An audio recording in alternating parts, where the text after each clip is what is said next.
I think we had the highest XG per corner in the league as well. You have to sort of be clever in how you create space for your players if you're playing that sort of delivery, because it's a slow and relatively easy to defend.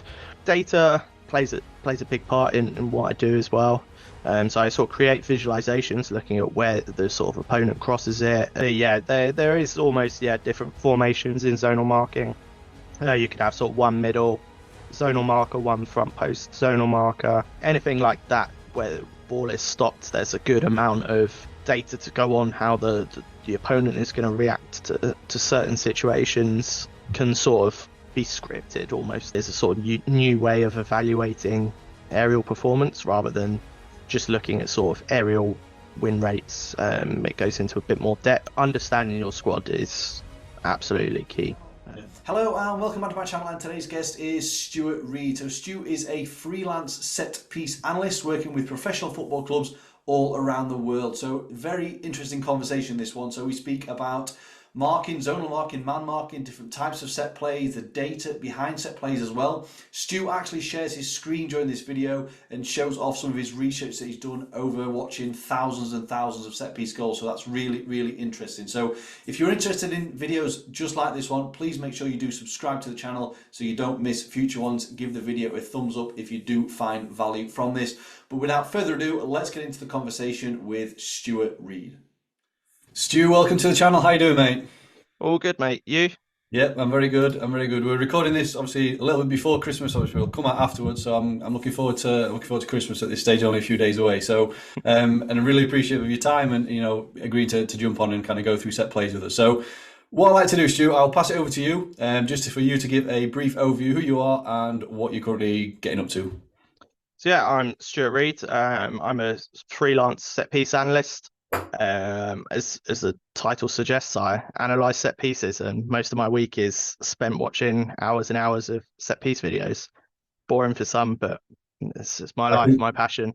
I can tell it's not boring for you. I know that's kind of probably why you kind of be successful, because you can tell that you do actually love it. So when you say set pieces, then corners, free kicks, are you doing throw-ins as well? Is that part of your thing, or Yeah, a bit of throw-ins with one of the teams I work for, but most of the teams I've worked for so far haven't wanted to sort of spend the time on throw-ins. But that's slowly changing in football now. Yeah. So you're the second kind of set piece niche down person that I've had on this channel. So I don't know if you know, had Andy Parcel on. This was a long time ago actually, and that was really fascinating. So he was at Wimbledon, Swansea. So if you're interested in set pieces, once you watch this one, I would recommend anyone that's watching to jump on that one as well, because that was really interesting. So what we'll do, Stu, is we will jump back in time. Basically, I've got your LinkedIn profile up. I just want to go back and kind of get into the point of when you had this focus on, towards set pieces, where it all came about and what you were doing right from the start. So you've got some kind of coaching positions on your profile on LinkedIn. So I'm presuming from reading them, maybe they weren't full time. So kind of what was the day job back then, Stu? What was Stuart Reid up to back then? Yeah, so those coaching positions were grassroots teams. I was working in a school in IT, fixing computers. And sort of realised that I hated that.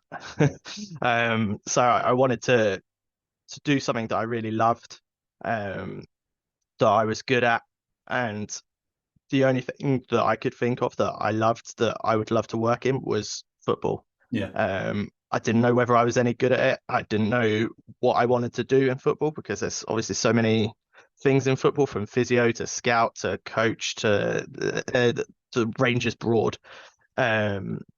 So I did a bit of everything really, just to try and see where I sort of found my passion. Because back then I also didn't really know anything about set pieces either. I kind of liked the idea of becoming a scout. And so I did lots of various different things. So I did my coaching badges, and then coached grassroots teams for a few years.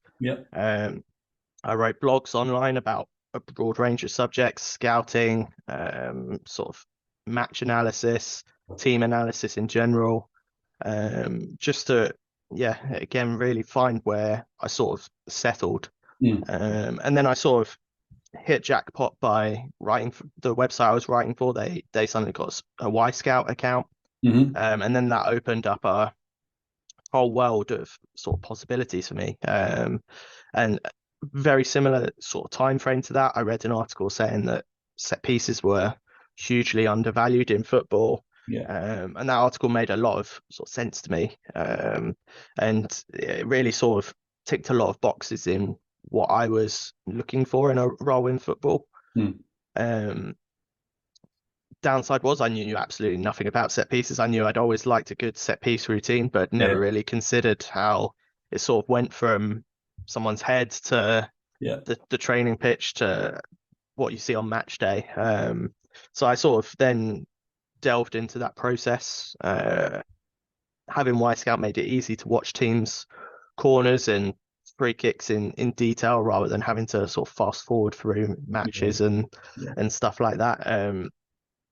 And yeah, so I began writing blogs online, and back then there was very few people writing articles on set pieces. I mean, there's still not that many now. And so yeah, that was my sort of entry into the set piece world.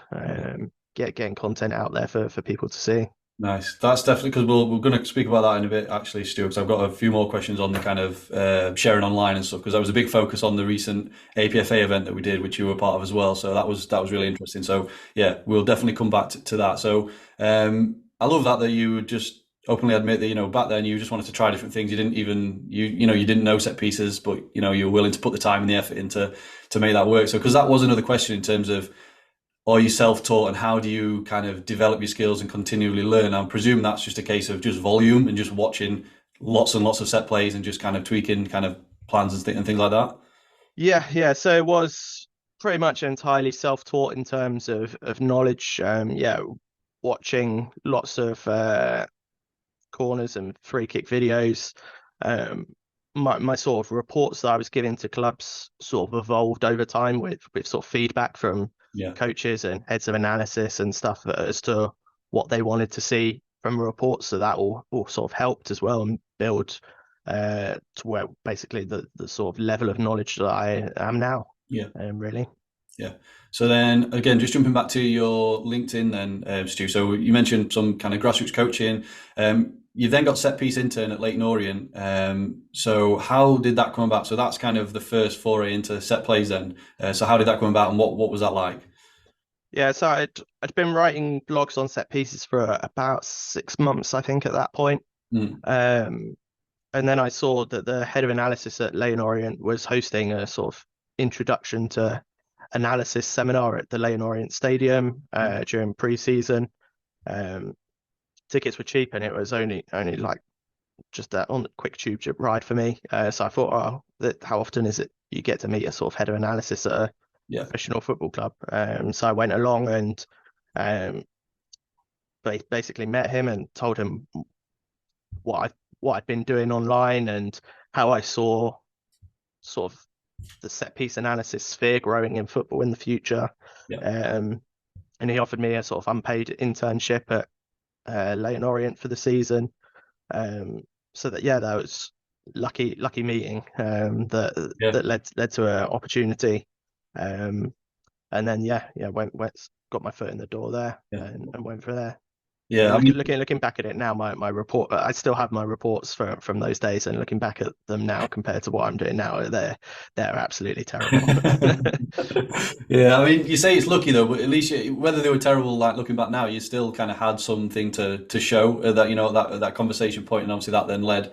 Presumably, if you didn't have anything, you probably wouldn't have got the position. So it was again just testament to kind of sharing your work and stuff online. So then. You've got kind of analysts for different footballing websites, so kind of writing blogs again, writing posts online and sharing that with different audiences. And then you've also got set piece intern at Millwall Football Club. So again, quick one around that then. How did Millwall come about, Stu?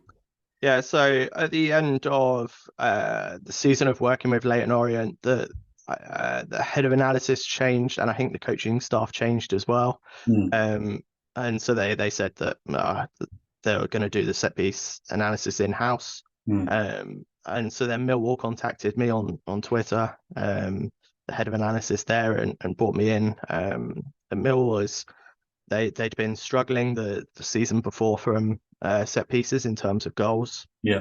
And then, so yes, I worked for Millwall for a season, and they gave me really valuable feedback as to what they wanted to see in the reports.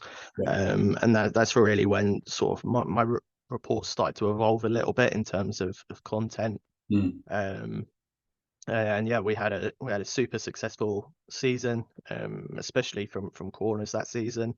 I can't remember how many goals we scored. I think it was 11, which I think was the third or fourth highest in the league.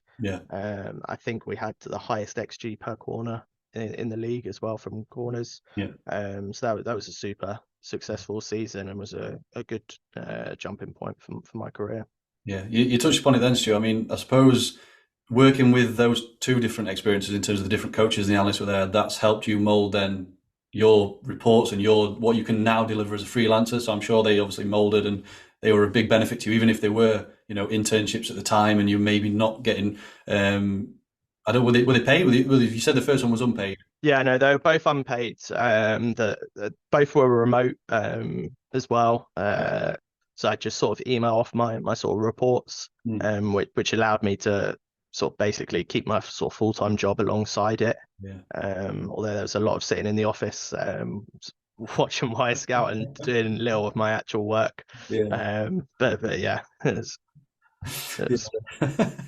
I can imagine that. So so we'll move on to the next one then. So you've got an interesting role here, head of set pieces. I'm probably going to butcher this. Is it Playtech? I'm not sure. Playtech. Yeah. Playtech. Okay, perfect. So and from my understanding, that is American. They own several different clubs. So again, that's an interesting role. I mean, we're seeing kind of more of that now with club ownership done in that kind of model. I mean, how did that come about, and kind of can you talk us a little bit about kind of the overview of that role? Yeah, so they'd bought Casapia first, who were in the Portuguese second tier, and so they bought me in right at the start of the season, just when they'd sort of bought the club, and it was a very hasty sort of turnaround because they bought the club sort of 2 weeks before the start of the season. We had, I think it was 3 players under contract, and so it was a pretty chaotic time. And then a few months after that, they bought Sonderjyske in the Danish top tier. And so I was working for both of those teams for the on a sort of freelance basis in the 2021 season. And then around, I think it was February or April time, they bought Spezia in the Italian Serie A. So they decided to make my sort of role a sort of permanent role across all 3 teams for the summer after. So yeah, that role focused around basically providing opposition reports for all the teams. Research around sort of best set piece practices, to basically sort of provide value for all 3 teams really. Because this is a important aspect of the game, and if you've got 3 teams doing well in that area, then that's a big bonus. So what was the first one? You said the first team, you said, I forgot, you got one in Denmark, one in Italy. What was the first one? Casapia in Portugal. In Portugal, okay. So I'm presuming you're remote still, you're working, but you've obviously got conversation with each of these teams. So can you say in terms of what's your point of contact? Is it with the analysts there? Because obviously each of these clubs have got their own full-time staff at the country that they're based. So are you dealing with the analysts? Are you dealing with the coaches? How does that look? It varies from team to team, and still does in my sort of freelance work as well. We didn't impose sort of one way of working. It had to fit with the way each club wanted to work. So some clubs I was working sort of directly with the manager, and all the analysts and all the coaches would all be on the sort of Zoom call. Other times it would just be the sort of analyst. So it really varies from team to team, and still does in my freelance work. Some teams I work with the assistants and the analysts, and other teams working directly with the manager. So I suppose, and was there any kind of trouble with like different languages? I know most people do speak English these days. Do you have any other language skills too, or did that ever was that ever a challenge for you delivering to the different teams? I speak a little bit of Spanish, but probably not enough to do a full report or meeting in Spanish. But yeah, it hasn't really been that much of a problem, luckily. Most of the coaches, or at least someone on their staff, has been pretty good at English, which has been a big bonus. Yeah, definitely. So, out of interest, the Spanish that you kind of know, how did you learn that? What do you go to method? Have you used, I know there's different apps now. I'm curious to see what kind of worked for you.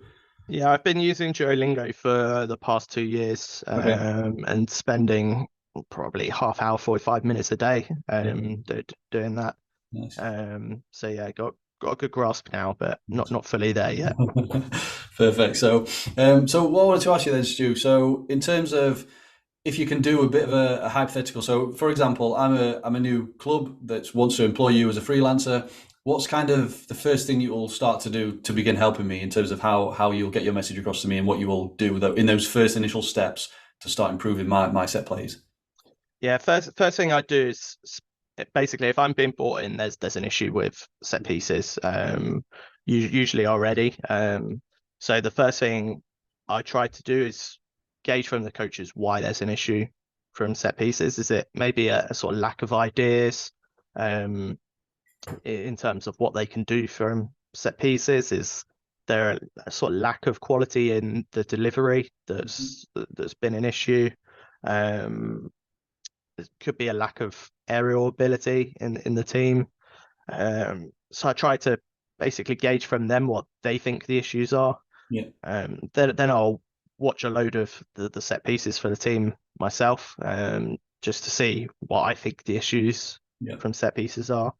And then basically from that, try to hash out a sort of strategy that will remedy those sort of problems. We could change the method of delivery and use sort of other set piece principles to sort of negate those weaknesses in the delivery. So for instance, if a team says they've got poor set piece delivery, maybe coming up with short corner combinations, or playing a different type of delivery, like a sort of chipped or flat delivery, which are generally more accurate, but you have to sort of be clever in how you create space for your players if you're playing that sort of delivery, because it's a slow and relatively easy to defend method of delivery. But if you can't get a sort of good in-swing or out-swing delivery, then you have to think of other options. Yeah. So one thing you said there, which I'm sure is true, but it's probably a bit frustrating even from you, is you said you get pulled in probably because there is an issue. So it seems like it's more of because I'm sure every club, even if there's not an immediate issue right now, could benefit from a set piece analyst or set piece coach. But it seems like it's one of them things where, we've conceded too many corners, we need to fix this, rather than let's be proactive and improve this. Do you know what I mean? So how does that feel for you? Because again, as a freelancer, I'm sure it's hard for you to get new clients, and it's probably a battle for you all the time. But in terms of having that mindset of, no, I'm not just there to help you when you're struggling, I'm there to kind of help you push on to the next level.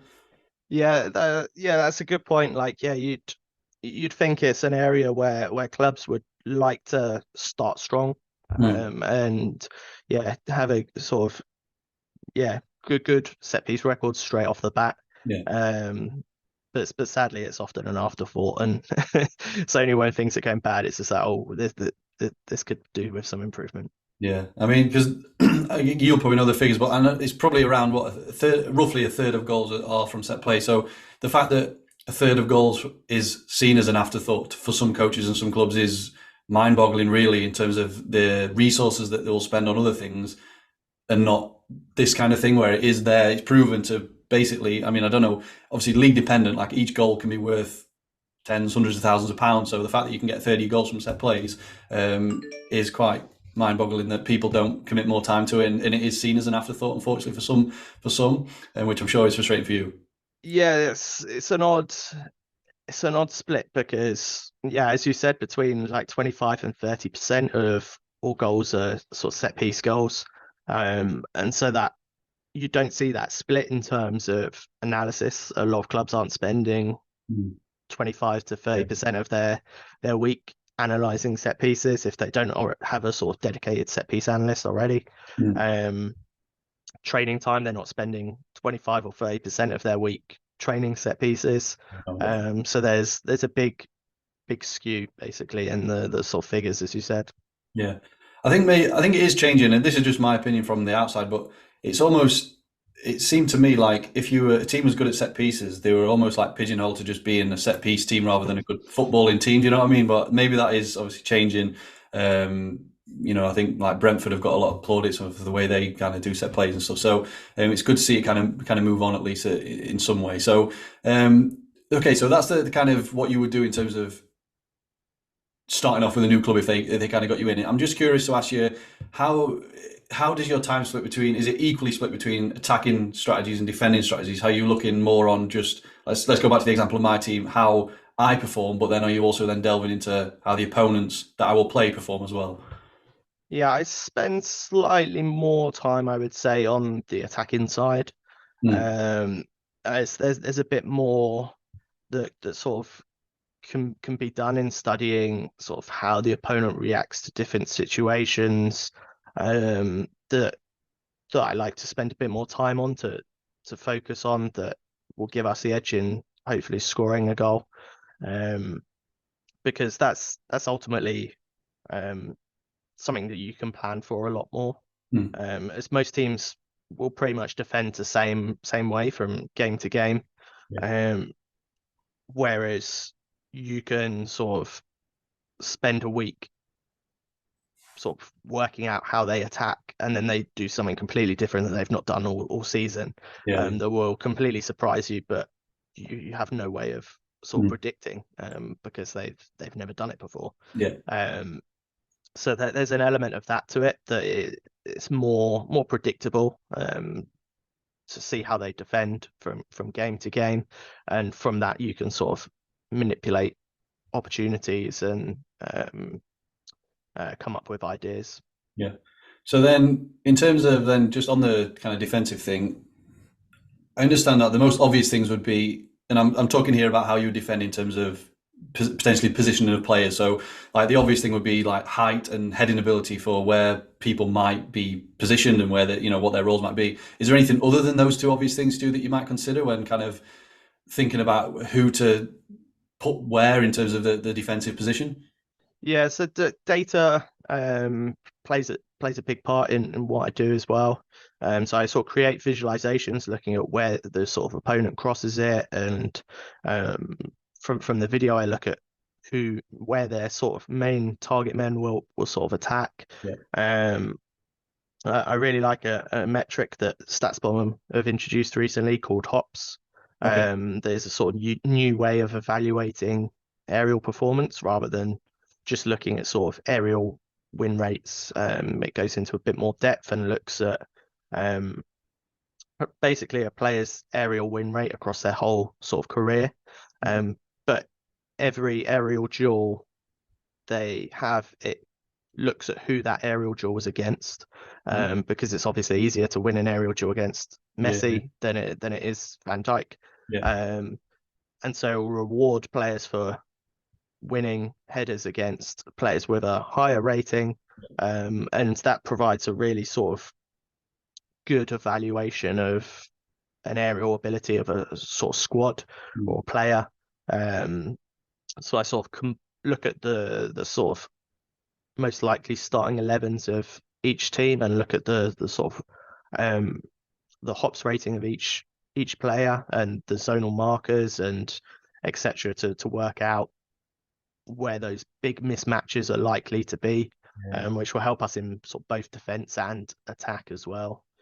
So for instance, if the opponent constantly has taken most of their corners to the sort of near corner of the 6-yard area, their big target man always attacks that area, and we've got someone with a poor aerial ability in that zone, then that's going to be something we want to know and want to be able to fix before going into the game.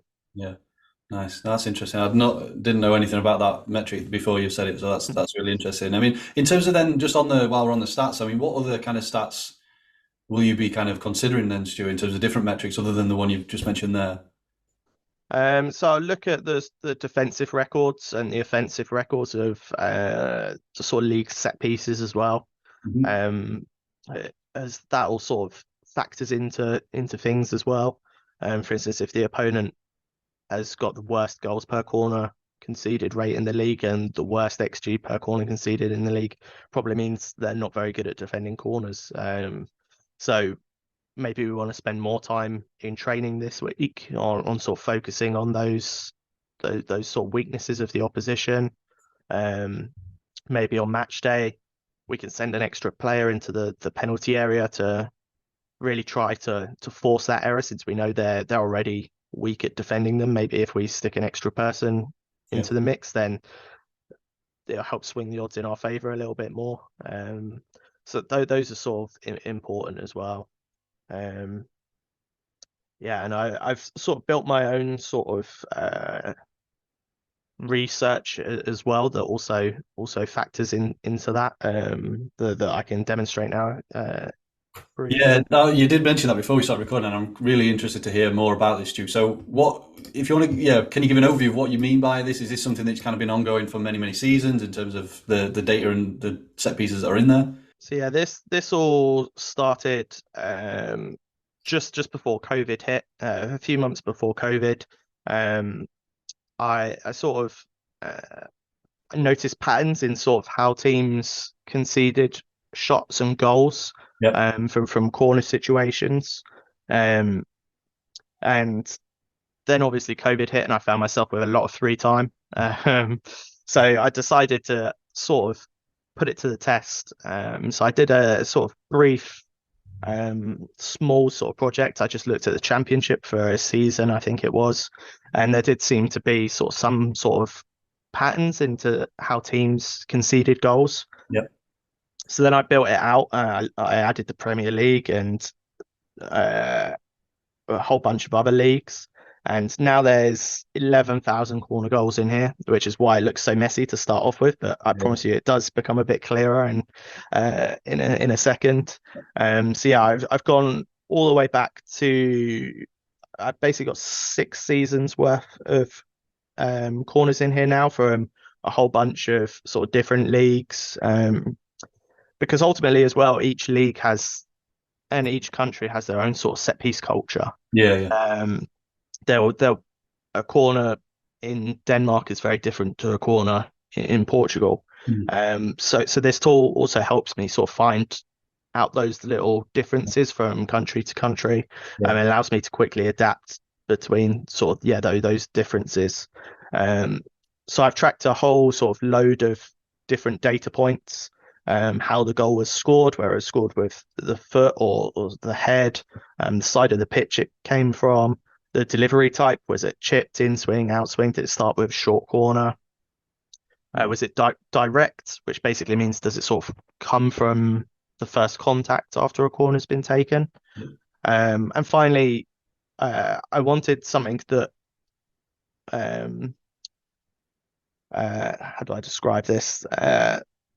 That I wanted something that traditional data providers couldn't really offer. And they don't really track the defensive setup used. That's not a data point they really capture. But on the downside, it did mean I have to go through and watch every single one of these goals manually. All 11,000 of these corner goals have been watched by myself. Definitely. So, for instance, if we, and over here I've got the sort of percentages of how often those direct corner goals have been scored. So just over 53% of corner goals aren't direct from that sort of first contact. If we look at this defensive setup that consists of sort of one zonal marker in that first zone and everyone else man marking, you can see that the number of direct corner goals has jumped up quite considerably to the sort of general view that we had before, which would indicate that this system is quite weak against that sort of first ball in.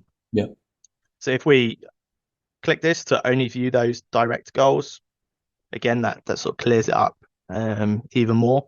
We can see that a majority of those goals are in that zone there between the sort of penalty spot and the 6-yard area. Nice.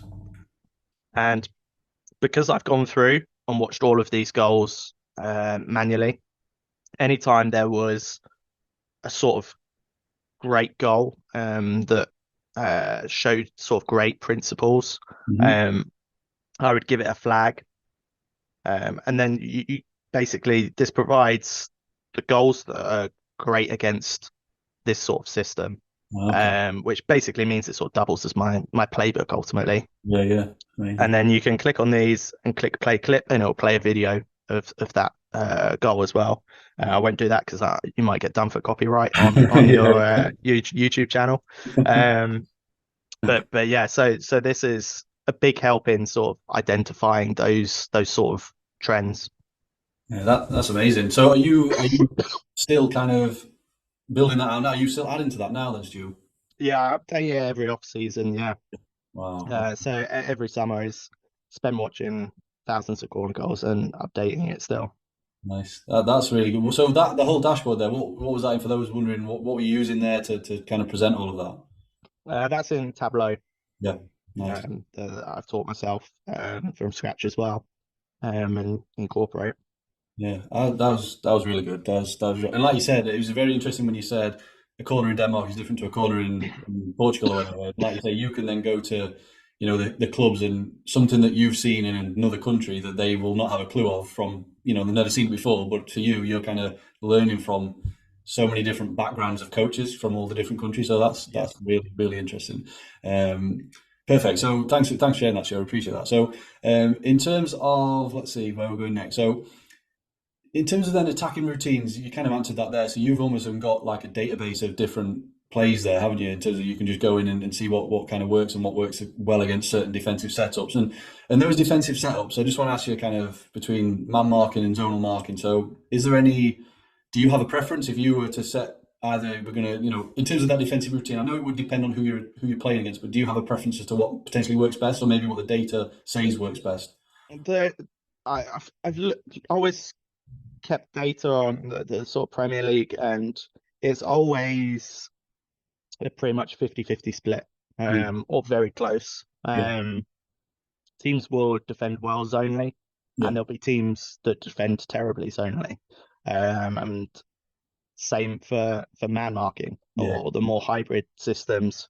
Um, so I think ultimately it comes down to what squad you have and what players you have available. As that, like I think a lot of coaches will move from team to team and not really make too many changes in the way that they've always done things. yeah, Um, and I don't think that's the optimal way of doing things because you'll have different squad, different qualities available.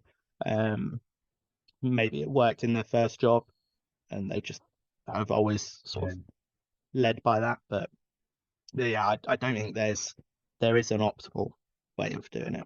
Yeah. So, and this might be a stupid question to you, and you might have answered it a little bit with what you shared there, but are there, when it comes to zonal marking, those things that you had when the drop down, it said like one front post or whatever, is there kind of formations for zonal marking, or are those things that you listed more just for like your benefit in terms of what you know, or would that be widely known? Is that how you would describe a set place to a set play to a coach, for example? Yeah, so I'd use a little bit more detail in terms of explaining it to coaches. That was just basically a little sort of shorthand for myself. But yeah, there is almost different formations in zonal marking. Hmm. You could have sort of one middle zonal marker, one front post zonal marker. Um, so yeah, Yeah. Yeah, no, that's interesting because again, I wouldn't have had a clue about that either, to be honest. So what I want to ask you about now, Stu, is kind of the whole freelance setup and how that works for you. Because again, for me, it's very interesting, and I'm surprised more people don't really go down that route. I know it obviously comes with its challenges, and it can maybe be difficult to get started, etc. But I'm curious to see how that works for you. You spoke a little bit about this on the APFA webinar, which was interesting as well. But for those that didn't see that, so in terms of how being a freelancer works for you right now, if you can kind of just give us a bit of an overview on that. yeah. So I do like the sort of work-life balance that brings. Yeah, you can read lots online about how working for a club internally can be sort of brutal in terms of hours spent and lots of travel, etc. But obviously being a sort of remote freelancer, that I sort of basically pick and choose my own hours as long as obviously all my reports are done and sort of sent in on time. Yeah. And then there's obviously no traveling to the games. I'll go out and visit each team I work for, usually once or twice a season. But there's none of the sort of constant travel that working internally for a team would sort of bring. Um, but it does have to mean that I have to be really on the ball with when I'm delivering my reports and constantly looking at the fixture lists to sort of plan my week, working with multiple teams. Yeah. I can imagine. Didn't even think about that, but I'm sure that is a challenge. Like you mentioned before we started recording, the different leagues you're working with now, and there's 2 games a week in this league, and then that league kind of pauses a little bit. This league's still going, so yeah, I'm sure you've got to kind of have a organised diary to be able to manage all of that. So, in terms of then the again, still on the freelancer kind of thing, Stu, was it something you were?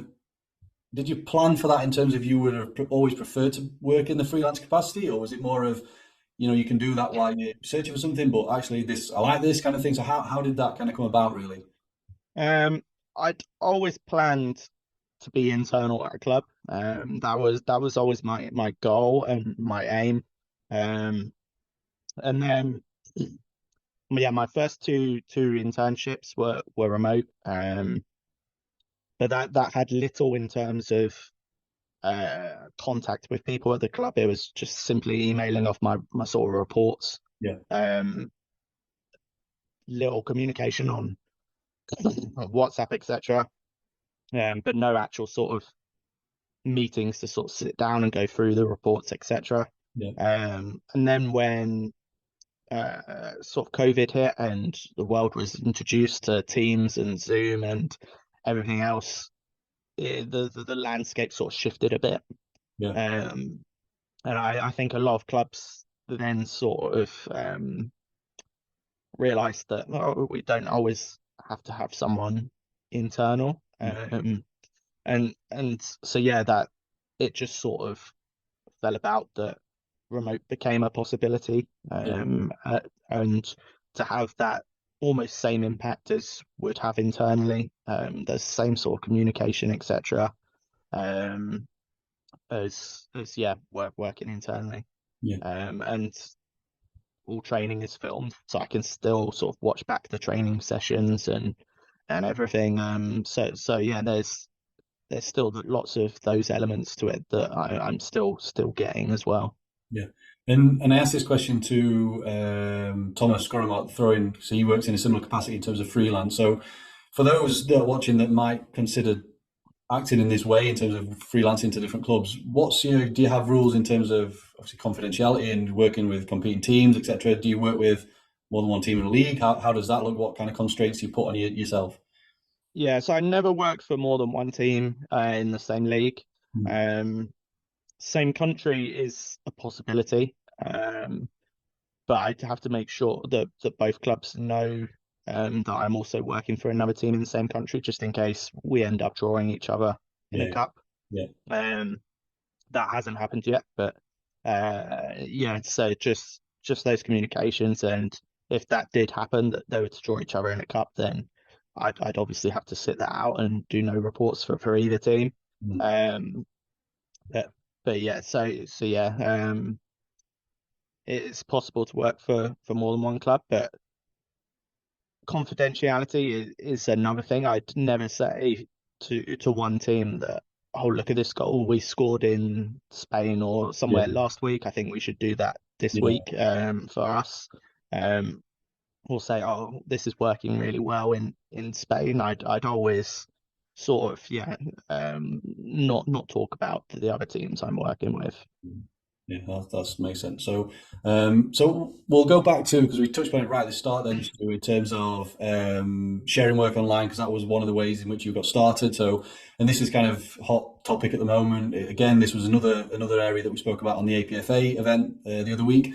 So, how did you get started with that? Was it Twitter initially, or did you start with a blog first, or and kind of just what when you set out, were you inspired by somebody else that was doing something similar, or was it just like, no, I'm just going to do this kind of thing? How did that look right at the start? Yeah, it was on Twitter mostly. And then yeah, I was writing for a few football websites. Total Football Analysis, Mm. outside of the boot, um, the basically had a bigger sort of viewership than just releasing my own sort of Yeah. blog. That all sort of helped build that sort of profile. Mm. Yeah. So, and obviously you're still active on Twitter now, so might as well, while we're here, give a shout out. What's your Twitter handle for those that want to follow you, Stu? From underscore the underscore wing. Perfect. So yeah, I mean, I've been on your Twitter, and obviously you've got links to different articles you mentioned to in the different publications and kind of things that you've written over the years, which is great that you've got that kind of database of content that you've kind of produced over the years. So, did I see that you also spoke at the StatsBomb conference a year or so ago? How did that come about, Stu, and how was that experience for you? Yeah, that was really good. Yeah, I basically wanted to show off the database that I just shown you to Edit Stats Bombers. I know he's a big set piece nut as well. Mm. Um, so yeah, I had a call with him and sort of showed him.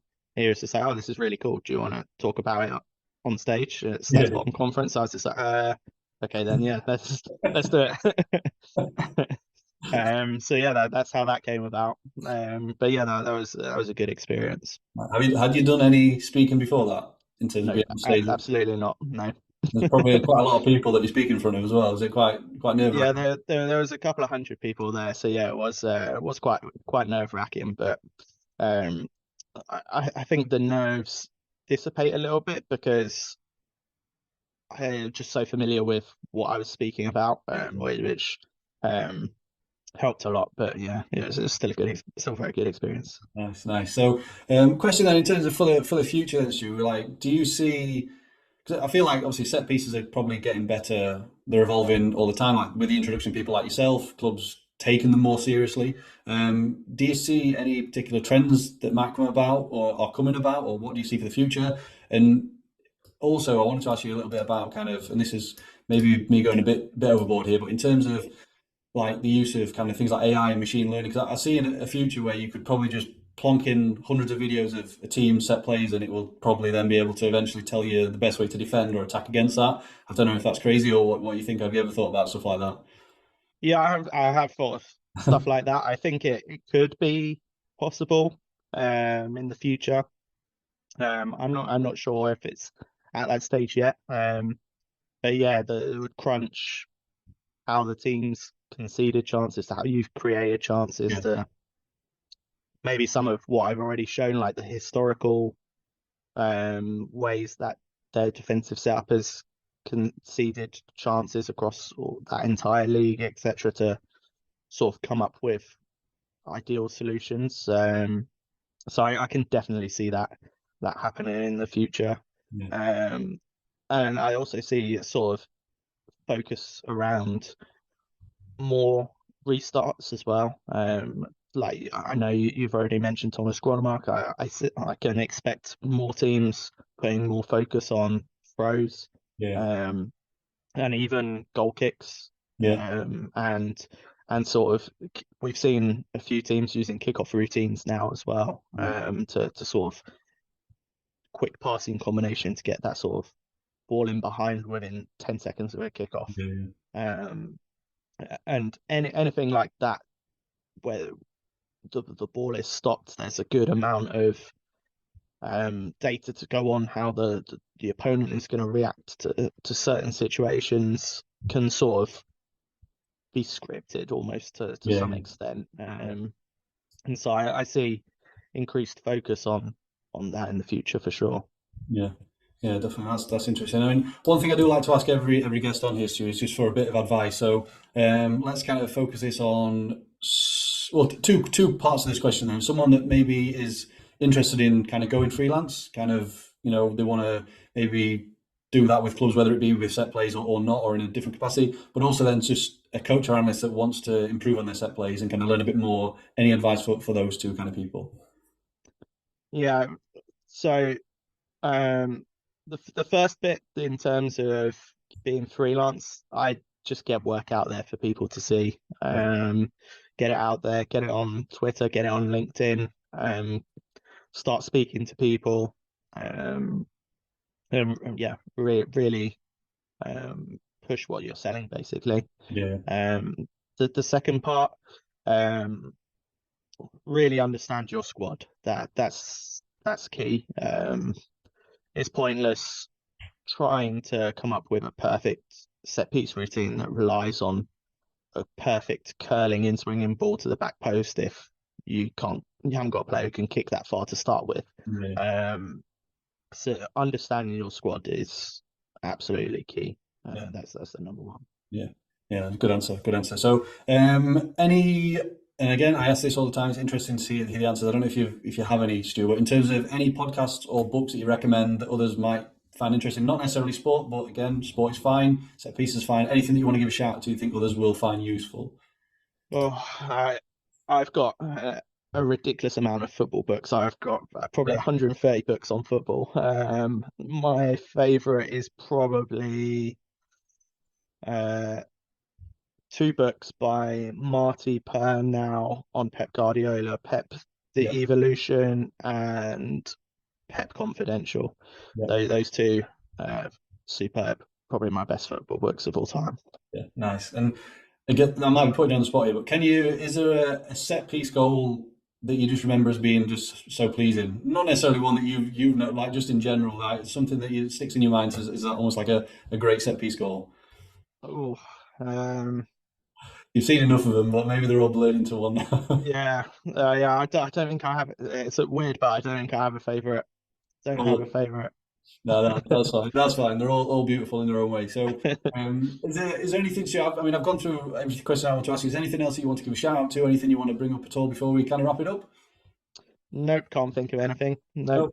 Perfect. Well, you've already shouted out. Shout out again. So on Twitter, _the_wing. So that's Stuart on Twitter. So definitely give Stuart a follow. And yeah, check out his work. Check out his online portfolio. And if any clubs are watching this that are interested in kind of speaking to Stu, get in touch. I'm sure Stu will be happy to kind of show some work and how he can help. So listen, Stu, very much appreciate your time. Thanks very much. Have a great Christmas, and I will catch up with you soon. No problem. You too. Cheers.